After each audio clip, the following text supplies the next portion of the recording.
Student welcome back to my channel. मैं हूं सरन गोस्वामी। आज के इस वीडियो में मैं आप लोगों को पढ़ाने वाला हूं क्लास 10 हिंदी का जो बार बार पूछे जाने वाले प्रश्न है। ठीक है, आप लोग यहाँ अपने जो बुक है ना उसमें देख सकते हो। जो मैं आप लोगों को क्वेश्चन बताऊंगा उन सारे क्वेश्चन का रिकॉर्ड देखो कितनी बार आया हुआ है। यहाँ रीतिकाल की प्रवृत्तियां या विशेषता, जो विशेषता होती है या इनका प्रवृत्ति भी कह सकते हो, पर संक्षेप में प्रकाश डालिए। तो मतलब एक भी साल छूटा नहीं लगता। 2011, 12, 13, 14, 15, 16, 17, 18, 20, 19 हर बार आया हुआ है। ठीक है, ऐसे ही यहाँ एक प्रश्न देख सकते हो। ये प्रश्न देखो, यहाँ आप लोग थोड़ा प्रश्न नंबर 14 नंबर देखो, रीतिकाल में किन्हीं दो जो रचना तथा उनके लेखक का नाम। देखो कितनी बार प्रश्न आया हुआ है। तो ऐसे क्वेश्चन को देखेंगे जो एक बार नहीं 20 बार बोर्ड एग्जाम में आया हुआ है, कई बार बोर्ड एग्जाम में आने वाला है। तो उस क्वेश्चन को देखने वाले हैं। तो वीडियो को लास्ट तक देखना। वीडियो पसंद आया तो वीडियो को लाइक करने के बाद शेयर कर देना अपने फ्रेंड्स के साथ। अगर चैनल पर नया हो तो सब्सक्राइब जरूर कर लेना।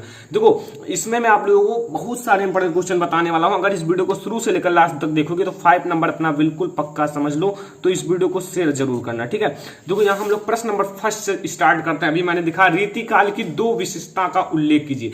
मतलब रीतिकाल की 2 विशेषता कह सकते हो या रीतिकाल की 2 प्रवृत्तियां कह सकते हो। नो एनी डिफरेंस, आप लोगों को उसमें कोई अंतर नहीं दिखेगा। ठीक है, आप लोग प्रवृत्तियां जो होती हैं उन्हें विशेषता भी कह सकते हो। केवल 2 विशेषता आपके बोर्ड एग्जाम में, ये जो आगे के 10 नंबर आते हैं 2 या 1 नंबर में ही आएंगे। और अगर 2 आएंगे तो 2 विशेषता पूछेगा, अगर 1 नंबर में आएंगे तो 1 विशेषता पूछेगा, इससे आगे कुछ पूछेगा नहीं। ठीक है, तो यहां देखो रीतिकाल की 2 विशेषता मैं आप लोगों को बताता हूं। नंबर 1, श्रृंगार रस की प्रधानता। देखो अगर रीतिकाल की बात किया जाए तो इसमें जो श्रृंगार रस होता है उसकी ज्यादा प्रधानता दी गई है। मतलब श्रृंगार रस की बात ज्यादा की गई है। दूसरा, दोहा, समैया, कवित्व, छंदों की प्रचुरता। अब देखो इसमें जो रीतिकाल है ना, इनके अगर मैं बात करूं कवि, तो अभी आपको नीचे मिलेंगे, लेकिन एक कवि बताता हूं, बिहारी। अब बिहारी जी दोहा, समैया, कवित्व ये सब ज्यादा करते थे, श्रृंगार रस का ज्यादा प्रयोग करते थे। तो इसलिए रीतिकाल की जो विशेषता है श्रृंगार रस की प्रधानता और दोहा, समैया, कवित्व, छंद की प्रचुरता। ठीक है, तो यहाँ आप लोगों को याद करना पड़ेगा या आप लोग नोट बनाओ, उसमें आप लोग नोट कर सकते हो। ये रिकॉर्ड है कि कई बार क्वेश्चन आया हुआ है, अभी मैंने दिखाया है। ठीक है, हर एक साल लगभग आया हुआ है। तो यहाँ पहला नंबर क्वेश्चन कंप्लीट हुआ। अगला नंबर क्वेश्चन देखो, दूसरा देखो, छायावादी की 2 विशेषता लिखिए। मतलब छायावादी जो होता है, छायावादी युग के कवि भी होते हैं, लेकिन आगे देखेंगे। लेकिन इसमें हम लोग छायावादी की 2 विशेषता देखने वाले हैं या छायावादी की 2 प्रवृत्तियां देखने वाले हैं। ठीक है, तो मतलब पहली प्रवृत्ति आप लोग देख सकते हो, प्रेम सौंदर्य का चित्रण। इसमें जो था ना प्रेम सौंदर्य का चित्रण किया गया है। और दूसरा प्राकृत्य, जो प्राकृत्य होता है उसका मानवीकरण। ठीक है, 2 आपको याद करना पड़ेगा, प्रेम सौंदर्य का चित्रण और प्राकृतिक का मानवीकरण। अब आप ये समझो कि प्रवृत्ति पूछेगा तो 2 नंबर में जरूर पूछेगा, इससे नीचे नहीं पूछेगा। अब 2 नंबर में पूछेगा और एक ना एक जरूर पूछेगा। ठीक है, अगर पूछ लेगा छायावाद की 2 विशेषता नहीं पूछेगा तो छायावाद की 2 कवि तथा उनके लेखक का नाम। मतलब पूछेगा, चाहे छायावादी, चाहे रीतिकाल, चाहे द्विवेदीकाल, मतलब कुछ ना कुछ आएगा। ठीक है, तो इससे आपका 2 नंबर और लास्ट में आपका जो 1-2 नंबर वो पक्के हो जाएंगे। तो इस वीडियो को लास्ट तक देखना। तीसरा क्वेश्चन, प्रयोगवादी कविता की प्रमुख प्रवृत्ति लिखिए। अब यहाँ मैंने प्रवृत्ति लिख दिया, यहाँ विशेषता भी लिख सकता था, लेकिन आपको समझाने के लिए प्रवृत्ति लिख दिया। ठीक है, तो आप लोग कुछ भी बोर्ड एग्जाम में पूछ सकता है, प्रवृत्ति या लेखक, सॉरी या विशेषता, दोनों में से कुछ भी पूछ सकता है। ठीक है, तो आपको मतलब थोड़ा भी कंफ्यूज नहीं होना है, वही लिखना है। ठीक है, तो प्रयोगवादी कविता की प्रमुख विशेषताएं या प्रवृत्ति क्या है। देखो पहला, कुंठा और निराशा का स्वर। इसमें जो है ना कुंठा एवं निराशा का स्वर। और यहाँ दूसरा है नवीन बिंब एवं नवीन प्रतीकों का मोह। मतलब नए बिंब एवं नए प्रतीकों का मोह। ठीक है, यहाँ आपका ये 2 विशेषताएं कंप्लीट होती हैं। तो यहाँ से आप लोग प्रयोगवादी कविता की 2 विशेषता तैयार कर सकते हो, कुंठा और निराशा का स्वर, और दूसरा है नवीन बिंब एवं नवीन प्रतीकों का मोह। तो ये बहुत ही ज्यादा इजी है, अगर आप लोग याद करो तो केवल 1 दिन का काम है ये सब याद करना और आपके 5 नंबर पक्के हो जाएंगे। तो आगे देखते हैं, प्रश्न नंबर 3 हो चुका है एंड प्रश्न नंबर 4 देख लेते हैं। देखो अभी मैंने इसके आगे क्या बात किया था, बिहारी जो रीतिकाल की प्रमुख, इसमें हम लोग कवि तथा उनकी रचना का नाम लिखेंगे। और उसमें बात किया था रीतिकाल की विशेषताएं या रीतिकाल की प्रवृत्तियां। तो मतलब है आपको इनकी मतलब कवि भी याद करना पड़ेगा। ठीक है, तो रीतिकाल के कवि तथा उनकी रचना का नाम क्या है। देखो रीतिकाल के कवि जो हैं वो बिहारी हैं। बिहारी उनकी रचना आप लोग समझ लो, बिहारी की रचना है बिहारी सतसई। ठीक है, और मतिराम, दूसरे जो कवि हैं रीतिकाल के वो मतिराम है, और मतिराम का जो है मतिराम सतसई। तो दोनों को याद करना बहुत ही ज्यादा इजी है, लास्ट में आपको सतसई दोनों में लगा देना है। तो रीतिकाल के दो प्रमुख कवि कौन कौन से हैं और उनकी रचना, बिहारी है, उनकी रचना क्या है, बिहारी सतसई, और मतिराम है दूसरा, और मतिराम सतसई। मतलब कहने का अर्थ है बहुत ही ज्यादा इजी लगाना, ठीक है। देखो बिहारी में बिहारी सतसई, मतिराम में मतिराम सतसई। रीतिकाल को अब नहीं भूलोगे, ठीक है। रीतिकाल के प्रमुख कवि तथा उनका रचना का नाम अब नहीं भूलोगे, ठीक है। प्रश्न नंबर 5 देख लेते हैं, फिर आगे देखेंगे, ठीक है। देखो प्रश्न नंबर 5 है, छायावादी युग की दो कवि तथा उनकी रचना का नाम।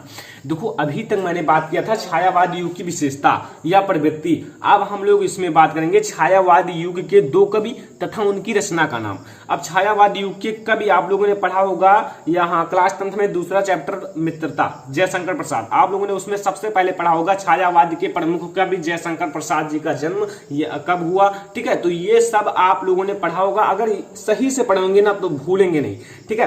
तो जयशंकर प्रसाद जी का जन्म कब हुआ था, कमेंट बॉक्स में बताना। यहाँ देखो छायावादी युग के दो कवि तथा उनकी रचना का नाम, नंबर 1 जयशंकर प्रसाद। जयशंकर प्रसाद की अगर रचना की बात की जाए तो उनकी रचना है कामायनी और आंसू, चंद्रगुप्त, स्कंदगुप्त, बहुत सारे झरना, ठीक है। तो इनकी ये सब रचनाएं हैं, रचनाएं याद कर लेना आप लोग, 2-4 याद करे रहिए हमेशा हर एक कवि का। तो यहाँ जयशंकर प्रसाद जी की रचना है कामायनी एंड आंसू। अगर बात करें तो ये छायावादी युग के कवि हैं। अगर कोई भी पूछे कि ये किस युग के कवि हैं, आपके पास ऑप्शन दे दिया जाए प्रयोगवादी युग के कवि, रीतिकाल के कवि या छायावादी युग के कवि, तो आपको कुछ नहीं करना है, तुरंत आपको छायावादी युग पर टिक लगा देना है, ठीक है। तो स्टूडेंट अगला क्वेश्चन है जो कि क्वेश्चन नंबर 6। सब इतना इंपॉर्टेंट है ना कि कई बार बोर्ड एग्जाम में पूछा गया है। अगर आप किसी भी गाइड को उठाकर देखो तो एक भी ऐसा क्वेश्चन नहीं है कि 10 बार से कम पूछा गया हो, हर एक क्वेश्चन बहुत ज्यादा इंपॉर्टेंट है। तो यहाँ हम लोग 6वां क्वेश्चन पे आएंगे। देखो 6वां क्वेश्चन है, प्रयोगवादी धारा के किन्हीं दो कवि तथा रचना का नाम लिखो। मैंने अभी इसके आगे क्या बताया, प्रयोगवादी धारा के क्या बताया था, प्रमुख विशेषताएं या प्रवृत्ति। अब हम लोग देखेंगे प्रयोगवादी धारा के किन्हीं दो कवि तथा उनकी रचना का नाम। देखो कवि जो है इनके थोड़ा आप लोगों को देखो, सच्चिदानंद, हीरानंद, वत्ससेन, अज्ञेयी। इन्हें आप लोग शॉर्टकट में अज्ञेयी भी कह सकते हो। सच्चिदानंद, हीरानंद, वत्ससेन, अज्ञेयी। और इनकी जो रचना है वो आंगन के पार द्वार, यहाँ द्वार है, ठीक है, आंगन के पार द्वार। इनकी जो प्रमुख रचना है वो क्या है, आंगन के पार द्वार। किसकी, सच्चिदानंद, हीरानंद, वत्ससेन, अज्ञेयी। शॉर्ट में आप लोग अज्ञेयी भी लिख सकते हो, लेकिन अगर ऐसे क्वेश्चन पूछा जाए तो आपको पूरा नाम लिखना पड़ेगा, पूरा फॉर्म। क्या, सच्चिदानंद, हीरानंद, वत्ससेन, अज्ञेयी। और दूसरा आप लोग समझ लो, दूसरा जो है प्रयोगवादी धारा के कवि धर्मवीर भारती। और धर्मवीर भारती जी की जो प्रमुख रचना है कनुप्रिया, ठीक है। इनकी जो प्रमुख रचना है वो कनुप्रिया, ठीक है। तो ये आपको समझ में आया प्रयोगवादी धारा के किन्हीं दो कवि तथा उनकी रचना का नाम। पहला सच्चिदानंद, हीरानंद, वत्ससेन, अज्ञेयी, आंगन के पार द्वार। और दूसरा है धर्मवीर भारती जो कि उनकी प्रमुख रचना है कनुप्रिया। अगला क्वेश्चन देखो, अगला क्वेश्चन है अभी तक तो प्रयोगवादी देखिए, अब प्रगतवादी युग के प्रमुख कवि तथा उनकी रचना का नाम। देखो प्रगतवादी युग के दो कवि का नाम लिखो। ऐसे भी क्वेश्चन आता है, दो कवि का नाम लिखो, रचना नहीं पूछेगा, लेकिन आपको रचना याद रखना है क्योंकि कब क्या बदल जाए ये नहीं पता है। प्रगतवादी युग के किन्हीं दो कवि तथा उनकी रचना का नाम पूछ लिए तो आप केवल कवि का नाम लिखोगे, रचना का नहीं लिखोगे, 1 नंबर कट जाएगा। तो इससे अच्छा है आप लोग पहले से ही तैयार रहो, कोई दिक्कत ना हो, ठीक है। तो प्रगतवादी युग की किन्हीं दो कवि का नाम, पहला सुमित्रानंदन पंत। प्रगतवादी युग की जो कवि है वो सुमित्रानंदन पंत, जिनकी रचना है पल्लव और चिताम्बरा। इनकी रचना है पल्लव और चिताम्बरा। अगला रामविलास शर्मा। रामविलास शर्मा जी प्रगतवादी युग के कवि हैं और इनकी प्रमुख रचना है नव जागरण। क्या है, नव जागरण। और इनकी आप दूसरी रचना कमेंट बॉक्स में बताना, कमेंट बॉक्स में आपको बताना ही बताना है, कहीं से भी आप ढूंढो, कई बुक होंगे आपके पास, बुक भी होंगे, गाइड भी होंगे, आप लोग वहां से ढूंढकर हमें कमेंट बॉक्स में बताओ, ठीक है। प्रश्न नंबर 8, किन्हीं एक एकांकी का लेखक का नाम। देखो एकांकी आप लोगों ने क्लास 9th में पढ़ा होगा, दीपदान, बहुत ही अच्छी एकांकी थी, आप लोग पढ़े भी होंगे, क्लास 9th में याद होगा। अगर अच्छे से पढ़े होंगे तभी याद होगा, क्योंकि अगर वैसे पढ़े होंगे तो याद भी नहीं होगा। तो यहाँ आपका जो किन्हीं एक एकांकी का लेखक का नाम है वो राम कुमार वर्मा, जिन्होंने एकांकी लिखा था दीपदान। क्या लिखा था, दीपदान, ठीक है। अगला क्वेश्चन, अब हम लोग 2 क्वेश्चन और देखेंगे। यात्रा साहित्य लेखक का नाम, जो राहुल संस्कृत्यानंद जी थे ये यात्रा साहित्य लेखक थे, ठीक है, यात्रा साहित्य लेखक थे। तो ये अगर कोई पूछे यात्रा साहित्य लेखक का नाम तो आपको बताना है राहुल संस्कृत्यानंद, ठीक है, याद हो गया। अब हम लोग एक राहुल संस्कृत्यानंद का देखेंगे। ये सब बहुत ही बार पूछा गया। किन्नर देश में कीर्ति के लेखक हैं। किन्नर देश की कीर्ति जो है उनके लेखक हैं। एक कीर्ति है जिसका नाम है किन्नर देश में, तो इस कीर्ति के लेखक कौन है? राहुल संस्कृत्यानंद।